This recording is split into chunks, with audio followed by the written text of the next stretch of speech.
set auto-destruct sequence. It's the time allotted that concerns me. Recognize Picard, Jean-Luc, Captain.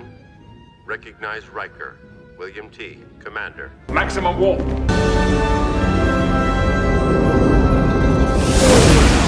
Ladies and gentlemen, welcome back to the Warp Core Podcast. It is I, UrzaMaster. Joining me, as always, Lord Uther and Fert Derby. Gentlemen, welcome back to Starfleet Academy headquarters as we jump into another Next Generation episode here on episode 101 of the Warp Core Podcast. If you're not already subscribed, do us a favor, hit that subscribe button. Make sure to drop us a comment. Let us know what you think of this particular episode of Star Trek The Next Generation, which is Datalore. The first time we see a tale of two datas ever on Next Generation. And gentlemen, I'm excited to talk about this one. But before we get too far into it, Fert Derby, tell us a little bit about Datalore. Thank you, UrzaMaster. Thank you, Lord Uther. Thank you, friends, on episode 101, episode 12 of the season 1 of Star Trek The Next Generation, Datalore, January 18th, 1988, first aired in syndication. Returning champion Rob Bowman. This is his third of 13 episodes he will deliver. Mr. Bowman was a principal voice of early Star Trek The Next Generation. He was an even bigger voice on Fox's television series, The X-Files, while he managed 13 episodes of Next Generation, as well as episodes of 21 Jump Street, MacGyver, Baywatch, etc. He did 33 X-Files over his career, and he did the big screen movie in 1998 of the X-Files, as well as that Matthew McConaughey, Christian Bale, Gerard Butler, Dragons Are Taking Over the World, special effects, Reign of Fire, which was also a pretty cool PlayStation, or not, Microsoft video game that I gave to my brother for Christmas one year. So, Mr. Bowman, this is your third episode. You were supposed to do the big goodbye, but production delays caused them to flip-flop, and so you're doing this one. We have writing credits. We have story by Robert Lewin and Maurice Hurley, and we have a teleplay by Robert Lewin and Gene Roddenberry. Robert Lewin is an Academy Award nominee for his 1956 World War II drama, The Bold and the Brave. And if you're a fan of 1956 World War II dramas, this one starred Wendell Corey and Mickey Rooney. So he got an Oscar nom for his writing that. He worked on Mission Impossible, the series, with Gene Roddenberry, which is how they knew each other. And Gene invited him to be the head writer, showrunner for Next Generation. Mr. Lewin lasted 4 episodes of, not the first 4, but he lasted 4 episodes that he was credited on, and then he retired. Left the biz during the first season. Ironically, the person who took his spot in the writer's room as showrunner is Maurice Hurley. And Maurice Hurley has already clashed with Gene Roddenberry in the past. I have to try and check my notes here just to be sure. But those two went head to head, and that's actually when Gene had to start giving up control. Oh, it was Hide and Q. They shared a teleplay credit, and Maurice Hurley had a story credit, and he took a pseudonym because he resented Roddenberry's changes to Hide and Q, which we discussed right here on the Warp Core. Check your archives for Season 1 of Next Generation. So they've buried the hatchet and are still working together, but Gene has relinquished some of the reins. And this is, in fact, the final credited episode of Star Trek with Gene Roddenberry's name in the writing credits. After that, he just basically becomes a producer emeritus until his demise a couple of years down the road from 1988. This was originally thought up as a data romance with a female android. So you can see how the writing room, they made some changes. And it was actually Brett Spiner who suggested an evil twin plot, leaning into the soap opera cliches, daytime drama, let's give him an evil twin. And apparently that won the day instead of the original doomed romance between Data and a female android. And they were also to introduce elements of Data's origin, which will also play an echo in future episodes of Star Trek The Next Generation. We'll see some of it even in the big screen with Star Trek Nemesis. We'll even see some in the revival series Picard. So again, we talk foundational. Here is the first glimpse of Data beyond just being comic relief and Mr. Fix-It-All on the bridge and a Vulcan stand-in for Spock in trying to learn how to be human. This is also, many of you will mourn this, the second and final appearance of Chief Engineer Argyle, played by Biff Yeager. Farewell, Chief Argyle. We hardly knew you. And he doesn't even get a proper goodbye or send-off because they just stop mentioning him until we will settle in on a chief engineer a little bit later in the show's run. We can't wait to bring that to you when it pops up. And the crystalline entity, which is an unlikely reoccurring guest star, you might think, just from its description. But yes, the crystalline entity makes its first appearance and will return in the 5th season episode, Silicone Avatar, which has nothing to do with James Cameron and Blue People. So when we cover season 5 of this, stay with us, Warp Core fans. It's coming. We'll mention the crystalline entity from way back in season 1, episode 12. Gentlemen, by Brothers Betrayed, we have Data. We have Lore. And only Wesley can tell them apart. And nobody wants to listen to the young Starfleet cadet in training. In fact, someone tells him, "Shut up, Wesley," on the bridge in front of the crew. So obviously that's there. We have Lore doing dastardly Lore things and trying to turn the tables on our crew. And there have been some discussions. I'll be curious to hear you gentlemen sounding off on this. You always want your characters to behave consistently with their own internal character, with their own behavior, their own, established rhythms.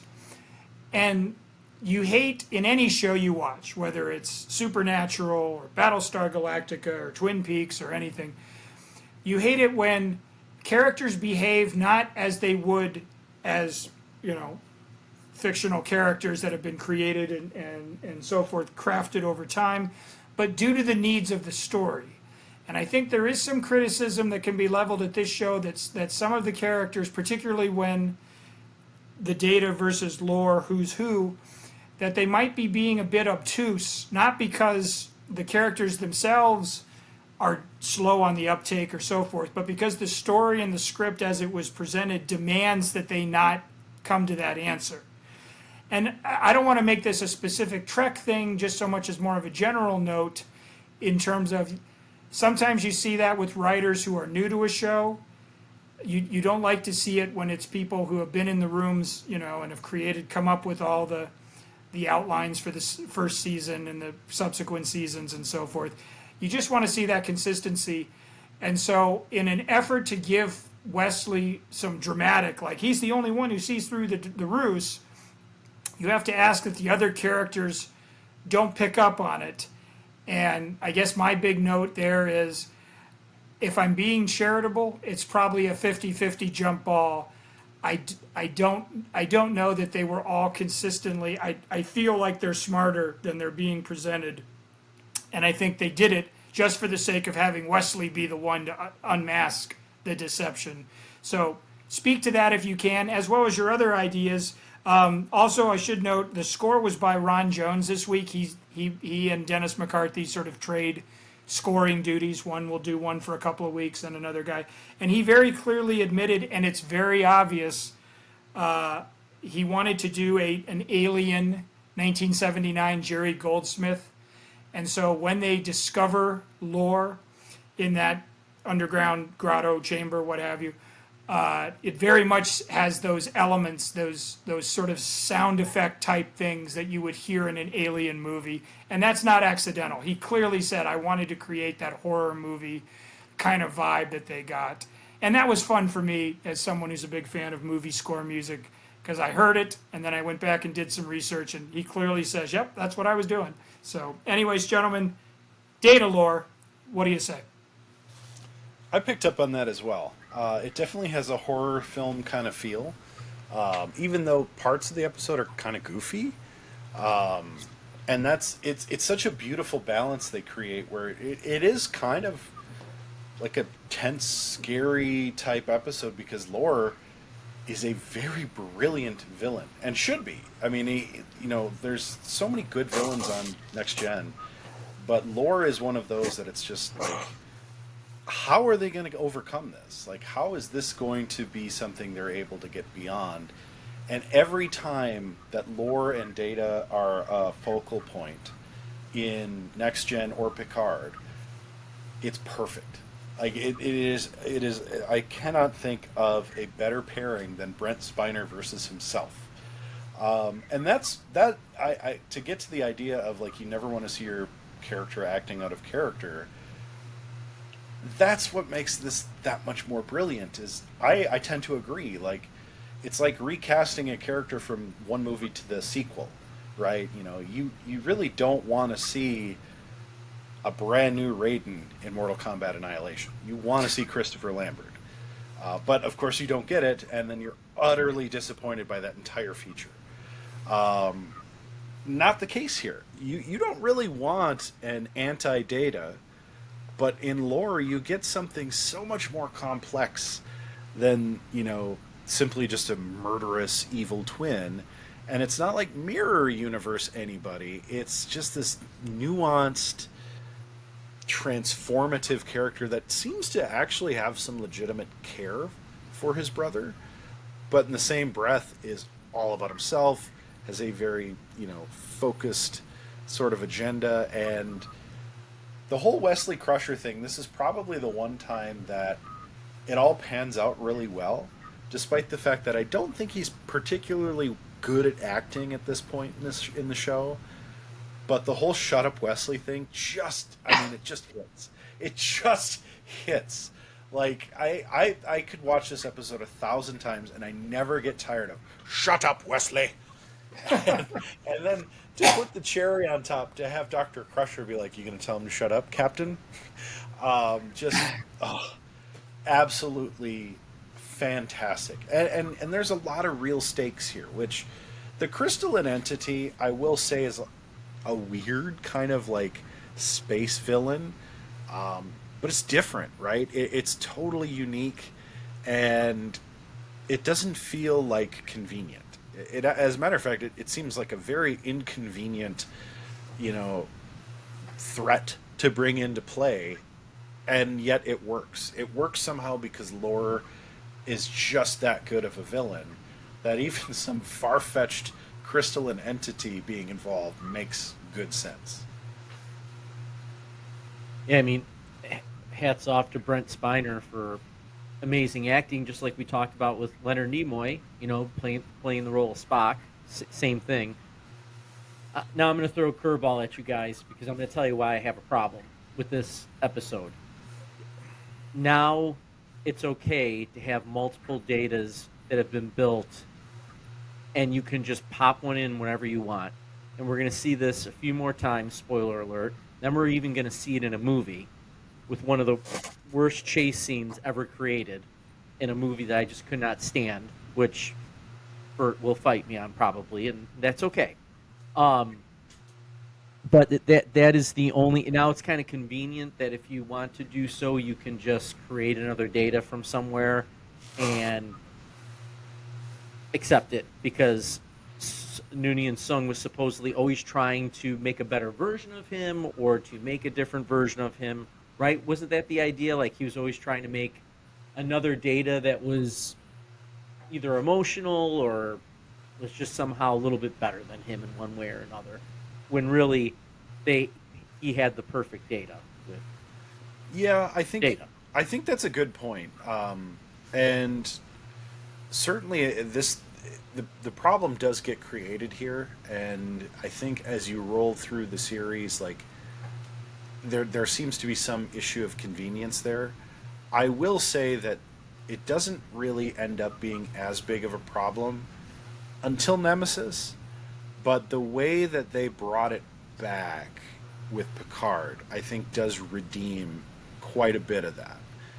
Not everything. Like Nemesis, Right. that whole B4 storyline was still a little odd, which we did review Nemesis here on the Warp Core. Go and check it out. But I do think, as strange as the B4 thing was, and as strange as like some of the let's just reprint a data gets to be, Picard really does a really great job of cleaning up that data storyline quite a bit. And definitely high recommend. If y'all haven't seen Picard, you can go back in our archives, hear our take on the series, and walk through it with us. But definitely go out and watch that, because I think a lot of the sort of established parts of this show that we find so iconic, right? They aren't just brought to bear in Picard; they become quite the legacy. And I highly recommend Nice. that you check out the Picard Legacy. If you don't have the collection, that's okay, but worth your time. So again, and as always, another excellent point. The idea that Picard, whether they did this on purpose or it just kind of started to happen, they were rectifying a lot of issues. I'm going to throw one more issue that I've had that we've kind of have talked about before. I think we've seen it a little bit, but we're definitely going to see it more as the season progress, and that's Worf supposedly being this totally tough warrior that is all about being a warrior and can kick anyone's rear end, and he gets thrown around more than anyone else in this entire series of Next Gen. He's like a rag doll most of the time, but I feel like they fixed that, especially obviously in season 3 of Picard, by almost giving him this, as the youngins would say nowadays, this aura. Like you can see this aura that he has when he just shows up in season 3 and then starts telling some little stories here and there. Like he finally gets his true, I feel like he gets his real warrior moments.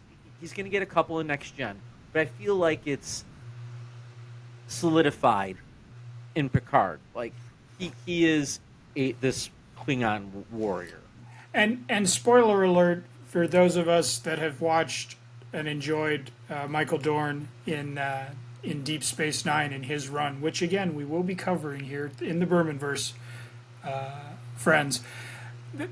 They finally figured out how to do the Worf character by tackling head-on the incongruity of having one of Starfleet's oldest adversaries now wearing the uniform, and how that clashed with the entire Klingon culture and so forth. So a lot of storylines with Worf that we remember as excellent, and we'll be discussing in depth going forward, they have to do with his ties to what does the Klingon culture, what does my responsibility as a Klingon demand, what sacrifices need to be made, what debts need to be paid, and so forth. Once they cracked that for Worf, then he became one of the most layered and interesting characters in all of the Bermanverse, because of what they were able to do. That inherent conflict between who I am now and who I'm expected to be.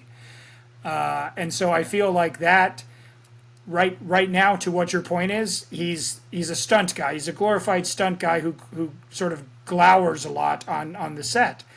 Once we remove another unnamed security chief, and once we start to sort of, I mean, it's not that they were coloring outside the lines with Worf. They didn't even have an outline to work with yet. And I think once they hit upon that in these later seasons, then suddenly we will start to see, like I say, some of your favorite episodes you have not seen yet involve Worf, and being a father and finding romance and trying to balance his duties to Starfleet with his the blood that runs through his veins as a Klingon warrior, and what that means. And it puts a lot on him. I would argue that it takes a deeper emotional and physical toll on Worf specifically than some of the other characters, et cetera, et cetera. Like, by those standards, Riker gets off pretty darn easy. So looking forward to that evolution. But you're right. As of right now, they're sort of like, well, what do we do? Like, they haven't solved that puzzle yet. Well, that's a beautiful point by you, is the idea of what do you do when the enemy becomes your friend? And a friend out of necessity, from what we see in Star Trek Undiscovered Country, right? It's not like, hey, I've seen the error of my ways. It's our civilization is going to die in the next 75 years if we don't figure out a way to make this work, right? And now all of a sudden it becomes that pairing out of need. And then we even see at different times in Next Gen, spoiler alert. And by the way, I haven't seen DS9, or I haven't seen probably 90% of it. So I'm looking forward to that, because there's going to be a lot of discovery for me as I go along in that series. But I like the idea of what you're saying, right? Bringing in this character, trying to figure that out as you move forward. And all of a sudden, it's kind of like a Spock thing, right? Because wasn't Spock one of the first Vulcans to be in Starfleet? And now you've got Worf being the first Klingon in Starfleet, which is something new to us too. And look at the time period we're talking about as well.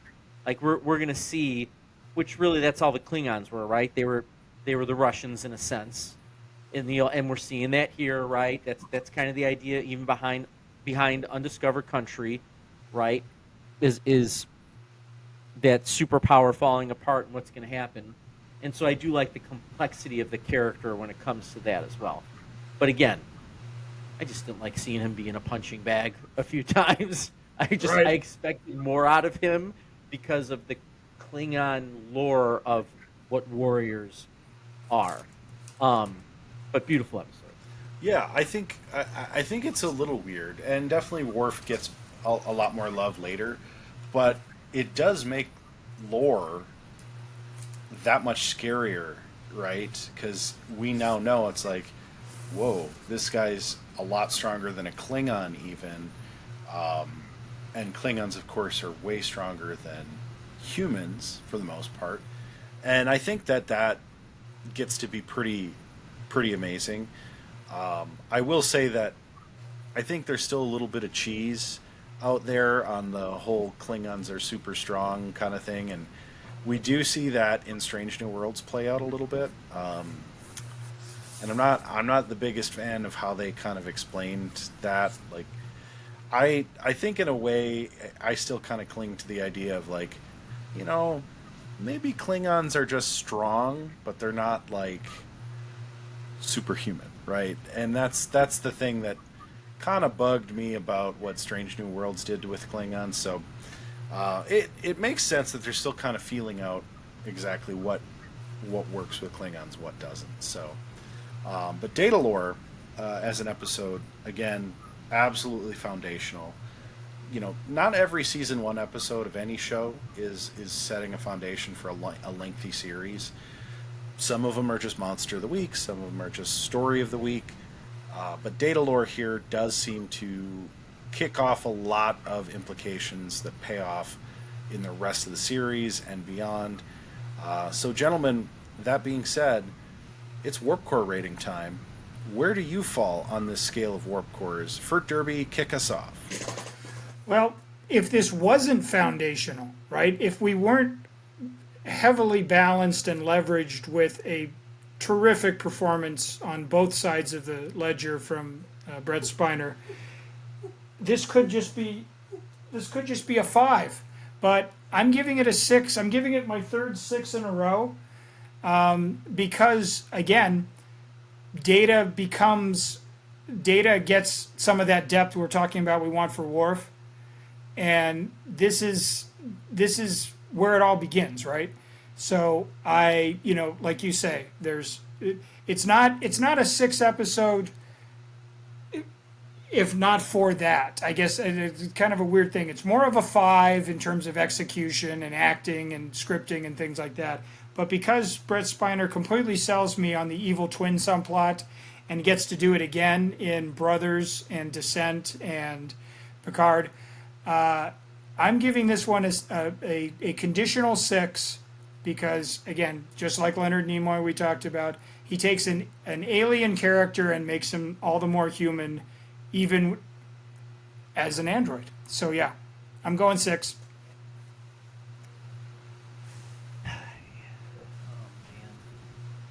I'm gonna go 5.5, just because of the "shut up, Wesley." I mean, it just right there. It made it for me. I agree. There was some cheese here. It is foundational. It does kind of make it convenient. So I'm kind of going. There's a lot of back and forth here. So important episode, 5.5. They are going to, in my opinion, greatly improve upon the character in a future episode, and I will leave it at that. And I'm going to rebound it with a 6. This is, again, foundational episode. It's one of my favorites, just personally, but I do think that it's really starting to hit on all cylinders when it comes to Star Trek, and it's just fun. It's pure fun, but it's also exciting. It's enthralling. There's some danger. There's some stakes, and quite frankly, even like the weird crystalline entity somehow feels like it's acceptable and right in this episode. The only reason this isn't a 7, I would say, is I do think Wesley Crusher being in the episode takes something away from the rest of the episode. Although the "shut up, Wesley" line is great, but I think they work Wesley being sort of the crux of the resolution into episodes a lot better as we go forward. So that's the reason why it's not a perfect score for me. But definitely on my list of recommends. If you are going to get into the next generation of Star Trek, this is one you have to watch. It's simply too important to ignore, but it's definitely not going to be something that you're going to absolutely have your mind blown either. Gentlemen, that being said, we are past the century mark, rolling through the next generation. We will be resuming again that journey out into the Alpha Quadrant and beyond with the Next Generation crew in our next episode. And looking forward to seeing y'all again. Pending rebrand fans, make sure you're dropping us a subscribe, like, and comment. And don't forget to share us out on your socials. Share us out with your friends, family, folks you meet at the gas station, and most importantly, that weird guy at the grocery store. Make it so.